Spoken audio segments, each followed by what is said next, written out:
देखिए आप मेरी बात सुने, पहले क्या था कि पहले 5000 लोग फॉर एग्जांपल कि 5000 लोग जो है वो इंडिया के खिलाफ थे, ठीक है। अब इन्होंने 370 हटा के पूरी पॉपुलेशन को अपने खिलाफ कर लिया। अब मुझे पता है शांति कैसे हो सकती है, शांति यहाँ पे अब इम्पॉसिबल, अब शांति जो है हो नहीं सकती। पहले अगर एक बच्चा जो है वो मतलब इंडिया गवर्नमेंट के खिलाफ था, तो अब पूरा जम्मू कश्मीर गवर्नमेंट के खिलाफ है, कोई भी जो है इनके साथ देने के लिए तैयार नहीं है। लिहाजा अब शांति होना इम्पॉसिबल, अब शांति नहीं हो सकती। क्या लग रहा है भाई साहब, अगर पूरे देश में संविधान लागू हो जाएगा तो क्या करोगे? सर संविधान वैसे भी पूरे देश में लागू है। हम इंडिया के साथ एक्सीड इस कंडीशन पे हुए थे कि 370 जो स्पेशल स्टेटस है, क्योंकि जो हमारी स्टेट है वो सोशली और कल्चरली जब इंडिया से जो है वो अलग है, इंडिया से अलग है सोशली और जो है मतलब सोशली और कल्चरली। लिहाजा जो 370 हमारा एक्सीड होने का रीज़न ही यही था कि 370 रखा जाएगा। अगर उसको हटा दिया तो हम किस कंडीशन में इनके साथ ये बताएं? परमानेंट तो नहीं था, क्या नहीं था सर? परमानेंट नहीं था। हाँ मैं आपको बताता हूँ, कॉन्स्टिट्यूशन में मेंशन है कि 370 जो है टेम्परेरी है। प्रेसिडेंट ऑफ इंडिया जो है इसको हटा सकता है with the consent of constituent assembly Jammu and Kashmir.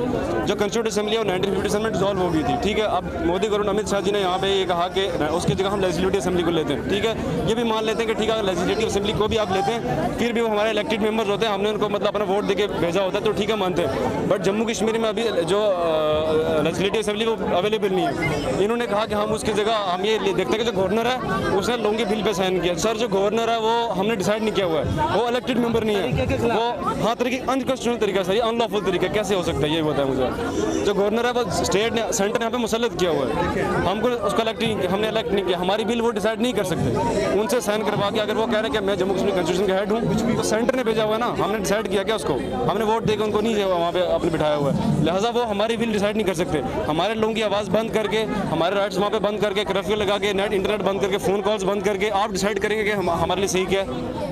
आप डिसाइड नहीं कर सकते, बिना हमारी कंसेंट के बिना हमारे लिए डिसाइड नहीं कर सकते कि हमारे लिए सही क्या है।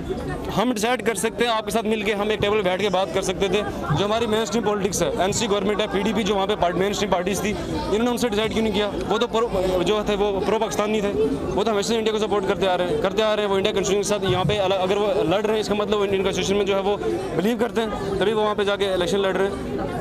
अगर वो इलेक्शन लड़ रहे हैं मतलब वो इंडिया के साथ है।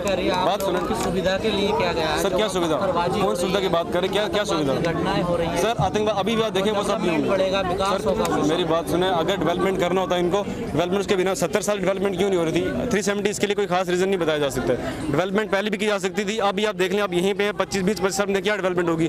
कोई प्राइवेट सेक्टर वहाँ पे इन्वेस्ट करने के लिए तैयार नहीं, कोई अपने पैसे को रिस्क पे नहीं लाएगा वहाँ पे, तो कैसे डेवलपमेंट करेंगे बताएं आप हमें? आप जो नॉर्थ ईस्ट रीजन है वहाँ पे तो 370 नहीं है ना, वहाँ पे क्या डेवलपमेंट हुई है सर? नॉर्थ ईस्ट में डेवलपमेंट क्या हुई है? वहाँ पे तो 370 नहीं है ना, जितने हालात ऐसे नहीं थे ना, फिर भी डेवलपमेंट नहीं हुई है, फिर भी नहीं हुई है। हालात नहीं थे फिर भी नहीं हुई है, तो जम्मू कश्मीर में ये रीजन नहीं दिया जा सकता है कि 370 था और हालात ऐसे थे। हालात बनाने वाला कौन है? इन्होंने आज तक क्यों नहीं जमा की मेन स्ट्रीम पार्टीज उनकी मिलकर बात क्यों नहीं करी इन्होंने? अगर ये बात करते तो हालात ठीक हो सकते थे, इन्होंने हालात कभी ठीक करना चाहे नहीं। पाकिस्तान भी और इंडिया दोनों ने मिलकर वहाँ पे हालात खराब किए हैं। अगर ये चाहें अभी भी, अगर ये चाहते, अगर इनको अभी एक कर्फ्यू इम्पोज किए बिना ये वहाँ की जो मेन स्ट्रीम जो पार्टीज थी उनके साथ मिलकर बात करते कि हम आपके लिए डिसाइड करने वाले हैं, तो ठीक है हम मानते हैं। इन्होंने डिसाइड किए बिना यात्रियों को वहाँ से निकाला, जो वहाँ पे बाकी जो लोग यहाँ के लोग काम कर रहे थे उनको निकाला। क्या हम जम्मू कश्मीर के लोग बाहर नहीं थे? हमें यहाँ से घर नहीं भेज सकते थे? ये हमें तो खतरा है यहाँ पे। अगर उन्होंने अपने लोगों को जम्मू कश्मीर से बाहर निकाला तो हमें भी कहते कि आप भी घर से यहाँ से वापस जाएं, आपको भी खतरा है। हमारे किसी को सिक्योरिटी का ख्याल नहीं है, आपने लोगों ने वापस बुला लिया। परिस्थिति ठीक रही, लोगों को दोबारा से असेंबली बनाएंगे इसी तरह, इसी परिस्थिति ठीक रखी। इन्होंने तब ये भी कहा था कि 370 के लिए भी यही वादा हुआ था कि कभी नहीं हटेगा। आज जो हटा दिया है तो ये वादे ऐसे ही हैं, जैसे 370 हटाया है उसी तरह ये वादा भी किया जा रहा है कि बाद में किसी ने देखा है। दिल्ली को भी इन्होंने कहा था कि आपको स्टेट बनाएंगे, अभी तक दिल्ली स्टेट नहीं बन पाया, यूटी बना हुआ है। हमने आज तक ये देखा कि स्टेट से डिवाइड होकर स्टेट बन सकती है, यूटी को डेवलप करके स्टेट बनाया जा सकता है, पर स्टेट को जो 200 साल पुरानी स्टेट है उसको जो है वो यूटी नहीं बनाया जा सकता। आज तक हमने इंडिया पे प्रैक्टिस नहीं देखी है। जो लद्दाख के साथ नाइंसाफी हुई है अब तक, उसके लिए क्या कहेंगे? सर पहले मुझे लगता नहीं कोई नाइंसाफी हुई है, पर अगर आप कह रहे हैं कि हुई है तो उसके लिए आप उनको यूटी बना देते या कोई ऐसा प्रावधान लाते, उनकी सीटें बढ़ाते। जो आप कहते हैं डेमोग्राफिक चेंज करना चाहते, आप वैसा करते, उनको सीटें बढ़ाते, पार्लियामेंट में उनकी रिजर्वेशन रखते, और उनको यूटी करके, हमें यूटी करके 370 हटा के ये किस तरह के मतलब किस तरह से जस्टिफाई करें, ये समझ में नहीं आ रहा है। जब हमने पाया कि जो मसला हमारे लिए सबसे ज़रूरी था, हमारे स्टेट JNK के लिए सबसे ज़रूरी था, वही लोग थे जिनकी रजामंदी या जो अगर मना करना चाहे वो उनकी बात सुनी नहीं जा रही थी। तो दुनिया बात कर रही थी कि वो इस फैसले के हक में है या खिलाफ में है, पर एक आम साधारण JNK इंसान की रिप्रेजेंटेबिलिटी कहीं नहीं थी। जो इसके सही स्टेक होल्डर्स हैं और जो इसके सही हकदार हैं बताने के लिए कि आखिर वो क्या चाहते हैं, जो एक डेमोक्रेसी का सबसे बड़ा हिस्सा है। और both of us stand right now here behind the flag of India with each color depicting everything that we know about, but it also stands remembrance of the fact that the Indian democracy, the world's largest democracy, has not lived up to its name. It's not a democracy of what's happening in Kashmir. And what we as people of J&K and people who have come here to support us, we want to tell us this is our voice.